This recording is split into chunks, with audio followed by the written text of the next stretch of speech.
Morning பார்க்கும் போது தூக்கு போட்டு இறந்துட்டாங்க. ஸோ அவ்வளோதான். அதுதான் வந்து என்ன சொல்றதுன்னா, அடுத்தவங்க பாவத்தை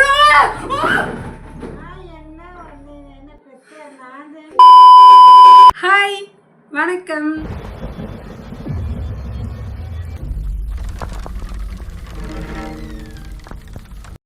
இந்த கதை எங்க ஸ்டார்ட் ஆகுது அப்படின்னா, ஒருத்தர் வந்துட்டு நார்மலா இருக்காருங்க. ஒரு மனுஷன் வந்து நார்மலா இருக்கான். அவர் வந்து எப்படின்னா பகல் ஃபுல்லா அவர் வந்து யாருமே இல்லை. அவருக்கு ஒய்ஃப் இல்லை, உங்களுக்கு குழந்தை இல்லை. ஒய்ஃப் இல்லைனாலே குழந்தை இருக்காது. ஸோ சாரி, ஒய்ஃப் இல்லை, குழந்தை இல்லை, எதுவுமே இல்லை.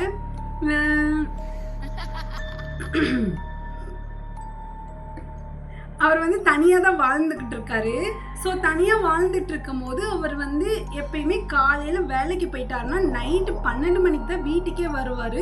ஃபுல்லாக வேலை வேலை வேலை வேலை மட்டும்தான். அவருக்கு தெரிஞ்ச ஒரே விஷயம் வேலை, குடி, சரக்கு அடிச்சுக்கிட்டே இருப்பார். எப்போ பாரு சரக்கு, அவருக்கு தேவை வேலை. சம்பாதிப்பாரு, சரக்கு அடிப்பார், சம்பாதிப்பாரு, சரக்கு அடிப்பார். இதுதான் அவரோட வேலையே. சேமிச்சு வைக்கிற பழக்கம்லாம் இல்லை. இன்னைக்கு என்ன சம்பாதிக்கிறாரோ அது உடனே ஒயின் ஷாப்பில் கொடுத்துட்டு அழிச்சிருவாரு. இதுதான் அவரோட பழக்கம். இதுதான் அதாவது நார்மலாக நாட்கள் போக போக போக போக போக போக இதுதான் அவர் பண்ணிக்கிட்டு இருக்காரு. ஒரு நாள் என்ன ஆகுதுன்னா, நார்மலாக எப்பவும் போல போயிட்டு நைட்டு வந்து படுக்கலாம்னு சொல்லிட்டு வந்து படுக்கிறாரு. அவர் படுத்துட்டு இருக்கும் போது ஏதோ ஒரு மாதிரி வழக்கம் போலங்க ஒரு மாதிரி ஃபீல் ஆகுது. என்னடா நம்மளை யாரும் வாட்ச் பண்ணுறாங்க. இப்போ நீங்களே எடுத்துக்கோங்க. இப்போ நம்ம நார்மலாக வீட்டில் இருக்கோம், இல்லை ஒரு வெளியே ஒரு இடத்துக்கு போகிறோம், நம்மளை ஒருத்தவங்க பார்த்துக்கிட்டே இருக்காங்க அப்படின்னு நமக்கு லைட்டாக ஃபீல் ஆகும் பார்த்தீங்களா? அந்த மாதிரி அவனுக்கு தோணிகிட்டே இருக்கு, யாரோ நம்மளை நோட் பண்ணிகிட்டே இருக்காங்களே அப்படிங்கிற மாதிரி எனக்கு ஃபீல் ஆகுது. பட் அந்த நாள் வந்து அவர் குடிக்கலை. நோட் பண்ணிக்கோங்க, அவர் குடிக்காம தான் நார்மலாக தான் வீட்டுக்கு போயிருக்காரு. அதனால தான் அவருக்கு வந்து அது வந்து மண்டையில் உரைச்சிருக்கு. நம்மளை யாரும் நோட் பண்ணுறாங்களோ அப்படின்னு சொல்லிட்டு அவருக்கு தோணி இருக்கு. ஏன்னா வந்துட்டு மற்ற நாளும் ஒரே போதையில் வந்துட்டு சார் வந்து படுத்துருவார். ஆல் அவுட்டுங்கிற மாதிரி கட்டில் வந்து அப்படியே படுத்துருவார். பட் அன்னைக்கு அவர் குடிக்காதனால தான் ஏதோ மாதிரி ஃபீல் ஆகி நம்மளை யாரும் நோட் பண்ணுறாங்களோ அப்படின்னு அவருக்கு ஃபீல் ஆகிட்டே இருந்திருக்கு. அவருக்கு அப்படி ஃபீல் ஆகவும் சரி ஓகே அதெல்லாம் ஒன்றும் இல்லை அப்படின்னு சொல்லிட்டு சார் நைட் 12 மணிக்கு குளிக்க போகிறாரு. சார் வந்து நைட்டு 12 மணிக்கு குளிக்க போகிறாரு. ஓகேன்னு சொல்லிட்டு அவர் குளிச்சுட்டு இருக்கும் போது, சொன்னால் நம்ப மாட்டீங்க, அவர் குளிச்சுட்டு இருக்கும் போது நார்மலாக அவர் வாட்டுக்குள்ளே குளிச்சுட்டு இருக்காருங்க. சைடில் இங்கே பாருங்கள், அவர் குளிக்கிறாரு.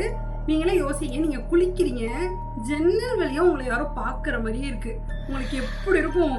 அவ்வளோதான், அங்கேயே நம்ம செத்துருவோம். ஒருத்தர் என்ன சொல்ல, யாரோ பார்க்குற மாதிரி அவருக்கு ஃபீல் ஆகிட்டே இருக்குது. அவர் சடனாக டக்குன்னு திரும்புறாரு. அப்படியே என்ன சொல்கிறதுங்கிற வார்த்தை தான் அதிகமாக யூஸ் பண்ணுறேன். பேய் கதையை ஜாலியாக சொல்லிட்டு இருக்கேன். நைட்டில் தான் கொஞ்சம் தில்லிங்காக இருக்கும்னு நினச்சா நைட்டில் சிரிச்சுட்டு சொல்லிட்டு இருக்கேன் பாருங்க. அப்புறம் எப்படி உங்களுக்கு தில்லிங்காக இருக்கும்? என்னன்னா அவர் அப்படியே பின்னாடி திரும்பி பார்க்குறாரு. பார்த்தீங்கன்னா அப்படியே எரிஞ்சு போன மாதிரிங்க. அதாவது மனுஷன் மூஞ்சியில் அப்படியே எரிஞ்சு போன மாதிரி ஒரு ஃபேஸு. டக்குன்னு ஒரு நொட்டி தாங்க, டக்குன்னு போயிடுச்சு அந்த ஃபேஸு. அவருக்குன்னா ஷாக்கு தாங்கலை. டக்குன்னு என்ன பண்ணியிருக்காருன்னா, மூஞ்சிக்கு சோப் போடலாம் அப்படின்னு சொல்லிட்டு வேகமாக வந்துட்டு சோப் போடுறதுக்காக மூஞ்சிக்கு போகிறாங்க. போட்டுட்டு இருக்காரு. அவர் வேகமாக போட்டுட்டு மூஞ்சி கழுவ போகிற செகண்ட் அவர் பின்னாடி அப்படியே கை கொஞ்சம் கொஞ்சமாக வந்து இப்படி அதாவது அவர் முதுகுல இப்படி டச் ஆகுது. நம்ம குளிச்சுட்டு இருக்கோம், அப்படி நம்மளை வந்து ஒருத்தவங்க முதுகுல இப்படி தொடுறாங்க. அவருக்கு அவ்வளோதான், செத்துட்டான். என்னடா அப்படின்னு சொல்லிட்டு திரும்பி பார்க்கவே இல்லையே. உடனே இந்த இடத்துல இருந்து வெளியே வேகமாக ஓடி அவன் ஃப்ரெண்டுக்கு கால் பண்ணி உடனே வர சொல்லிட்டு ஃப்ரெண்டு வீட்டுக்கு போனோடனே அவன் வந்துட்டு சரி ஓகே பயப்படாத. ஏன்னா அவன் பேய் அரைஞ்சா எப்படி இருக்கும், பேய் தான் அரைஞ்சிருக்கும், பேய் அரைஞ்ச மாதிரி இருந்துச்சுங்க.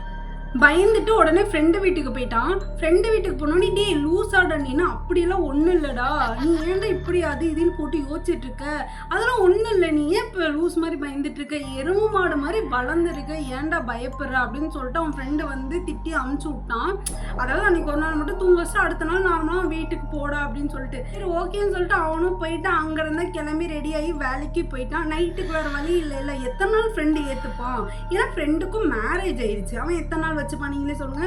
ஸோ அதனால வந்துட்டு என்ன பண்ணுறதுன்னு தெரியாமல் வேறு வழியே இல்லாமல் அவனோட வீட்டுக்கே திருப்பி வரான். வந்து சரி ஓகே நம்ம குளிக்கலாம் வேண்டாம், கம்முன்னு கண்ணை மூடி படுத்துடலாம், படுத்துட்டு நார்மலாக எந்திரிச்சு போயிடலாம். அவனுக்கு என்னன்னா ஒரே ஒரு மனசில் வர டவுட் என்னன்னா, இவ்வளோ நாள் இந்த மாதிரிலாம் அவனுக்கு ஃபீலே ஆனதில்லை. பட் யாரோ வந்து பார்க்குற மாதிரியோ இல்லை வந்துட்டு நம்மளை யாரோ டச் பண்ணுற மாதிரி இந்த மாதிரிலாம் யாருமே அவங்கள வந்து பயமுறுத்தினதே இல்லை. எதுக்கு இப்படி நடக்குதுங்கிறது மாதிரி அவனுக்கு ஒரு குழப்பத்தோடய நைட்டு படுத்துட்டான். படுத்தோடனே என்ன ஆகுதுன்னு வச்சுக்கோங்களேன், நைட் அவனுக்கு அப்படியே ஒரு மாதிரி குழந்தை அழுகிற மாதிரி சவுண்டு கேட்டுகிட்டே இருக்குது. ரொம்ப லைட்டாக கேட்குது. அது எங்கேருந்து கேட்குதுன்னு அவனுக்கு தான் தூக்கமே வரல. அவனுக்கு வந்து கேட்குறான், எந்த இடத்துல சவுண்டு வருது அப்படின்னு அவன் கேட்கும் போது அவன் படுத்திருக்கான் பார்த்தீங்களா, கட்டிலுக்கடியிலேருந்து சவுண்டு வருது. ஒரு குழந்தை வந்து அழுகுது, அதாவது ரொம்ப ஸ்லோவாக அழுகுது. நீங்கள் ஒன்று நல்லா நோட் பண்ணுங்க, ஒரு பேய் வந்து நம்ம கண்டுபிடிக்கிறது எப்படின்னா, நம்ம பக்கத்தில் அதிகமாக அழுகிற மாதிரி ஃபீல் ஆச்சுன்னா அது எங்கேயோ தூரமாக இருக்குன்னு அர்த்தம். தூரமாக எங்கேயோ ஒன்று அதை அழுகிற மாதிரி கேட்டுச்சுன்னா அது நம்ம பக்கத்துலேயே இருக்குன்னு அர்த்தம். அதே தான் அவன் பக்கத்துலேயே இருக்கு, அந்த பேபி பக்கத்துலேயே இருந்துட்டு அனுப்பிட்டு அவன் கண்ணுக்கு தெரியல. அவன் கீழே எட்டி பார்க்கலையே, பார்த்தா அவ்வளோதான், கதை முடிஞ்சு. அதனால அவன் எட்டியே பார்க்கல. அப்படியே வந்து பயத்திலே கண்ணை மூடி ஓகே படுத்து தூங்கிட்டாங்க. எப்படியோ ஒரு வழியாக தூங்கிட்டான். நைட்டு 3 மணி இருக்குங்க, நல்லா தூங்கிட்டு இருந்தான். அவன் காதுக்குள்ளே வந்துட்டு ஒருத்தவங்க வந்து சொல்கிறாங்க, அது நல்லா கேட்குது, ஒரு லேடியோட வாய்ஸ். எதுக்காக எங்களை கொன்ன, எங்களுக்கு எவ்வளோ ஆசை இருந்துச்சு தெரியுமா, ஒரு நொடியில் எல்லாமே முடிச்சிட்டுல அப்படிங்கிற மாதிரி ரொம்ப ஸ்லோவாக காதுக்குள்ளே வந்துட்டு யாரோ சொல்கிற மாதிரி கேட்குது. கேட்டோன்னே அவ்வளோதாங்க எந்திரிச்சு. அப்போ தான் அவன் யோசிக்கிறான் என்ன நடந்துச்சுன்னா, கரெக்டாக அவன் வந்து வர்றதுக்கு 4 நாளைக்கு முன்னாடி, அதாவது அந்த பேய் வந்து பின்னாடி ஃபீல் ஆச்சு அப்படின்லாம் நான் உங்கள்கிட்ட சொன்னேன்ல, கரெக்டாக 4 நாளைக்கு முன்னாடி அவன் என்ன பண்ணியிருக்கான்னா, சரியான போதையில், அவன் தான் நான் சொன்னேன்ல எப்போவுமே குடிச்சிட்டே இருப்பாங்க, அவன் சரியான குடிகாரன். 12 மணிக்கு தான் அவன் வீட்டுக்கு வருவான் அப்படிங்கிற மாதிரி நான் உங்கள்கிட்ட சொன்னேன்ல. செம்ம போதையில் ஒரு காரில் முன்னாடி வந்து அவங்க என்ன பண்ணியிருக்காங்க, ஊருக்கு போகிறதுக்காக ஒரு கை குழந்தை 2 மாதம்தான். அப்புறம் அந்த குழந்தையோட அம்மா அப்பா 3 பேர் வந்து வண்டியில் போயிட்டு இருந்திருக்காங்க. அவங்க ஊருக்கு போகிறதுக்காக நைட் டைமில் குழந்தைனால சரி பகலில் போனால் கஷ்டம் வெயிலுங்கிறதுக்காக அவங்க என்ன பண்ணியிருக்காங்கன்னா, நைட் டைமில் வந்துட்டு போகலாம்னு சொல்லிட்டு அவங்க மெல்லமாக போயிட்டு இருந்திருக்காங்க. இவன் என்ன பண்ணியிருக்கான்னா, செம்ம போதையில் அவங்கள ஒரு நொடியில் அப்படியே இடிச்சு அந்த நிமிஷமே வந்து 3 பேர் இறந்துட்டாங்க. அவங்க வந்து 3 பேர் இறந்தனால தான் அவனுக்கு வந்து டார்ச்சர் பண்ணிகிட்டே இருக்காங்க. அவங்க பாருங்களேன், சில இதில் சொல்லுவாங்க ரொம்ப நாள் ஆகும், ரொம்ப நாள் கழிச்சு தான் கனவுல வருவாங்க அப்படி சொல்லுவாங்க. அவங்களுக்குள்ள எவ்வளோ ஆசை இருந்திருக்கும் யோசிச்சு பாருங்க. இப்போதான் கல்யாணம் ஆகிருக்கு, கல்யாணம் ஆகி இப்போதான் ஆசையாக ஒரு குழந்தை. சொல்ல போனால் அந்த அக்கா பச்சை உடம்பு, இப்போதான் அவங்களுக்கு கல்யாணம் பண்ணி அந்த அக்கா பச்சை உடம்பு இப்போதான் வந்து பிள்ளையே பெற்றிருக்காங்க. பெற்று 2 மாதம் கூட முழுசாக ஆகலை, அதுக்குள்ளே வந்துட்டு இப்படி கொண்டுட்டான். அப்போ அவங்க அந்த சாகும் போது அவங்களுக்கு எப்படி இருந்திருக்கும், அவங்களுக்கு எவ்வளோ ஆசை இருந்திருக்கும் அந்த குழந்தைய வந்து கொஞ்சணும், ஹஸ்பண்ட் கூட அப்படி நல்லா இருக்கணும், ஜாலியாக இருக்கணும், அவங்களுக்கு எவ்வளோ ஆசைகள் இருக்கும். அதனால தான் வந்து அவங்ககிட்ட வந்து கேட்டிருக்காங்க காதில். சாமி போய் பார்த்து சாமியெல்லாம் கூட்டிகிட்டு வந்துட்டு அவனுக்கு தெரிஞ்சிருச்சு அந்த ஆத்மா தான் நம்மளை ஃபாலோ பண்ணிட்டு வந்துருச்சுன்னு அவனுக்கு நல்லா தெரிஞ்சிருச்சு. சாமி போய் கூட்டிகிட்டு வந்து பார்த்து அது வந்து ரொம்ப இதாக இருக்குது, உச்சத்தில் இருக்குது, என்னால் முடியாது, நீங்கள் வேறு ஏதாவது பெருசாக ஒரு சாமி பாருங்க அப்படிங்கிற மாதிரி சொல்லிட்டு அன்றைக்கி போயிட்டாங்க. என்னாச்சு ஏதாச்சுன்னே தெரிலைங்க. ஆனால் அவரே அவனோட உயிரை எடுத்து மார்னிங் பார்க்கும் போது தூக்கு போட்டு இறந்துட்டாங்க. ஸோ அவ்வளோதான். அதுதான் வந்து என்ன சொல்கிறதுனா, அடுத்தவங்க பாவத்தை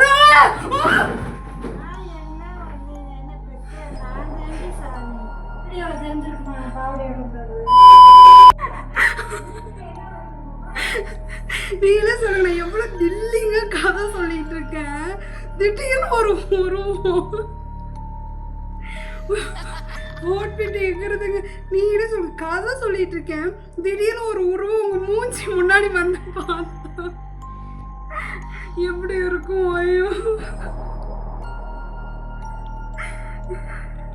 ஐயோ ஹார்ட் பீட் துடிக்குது, பேச்சே வரல.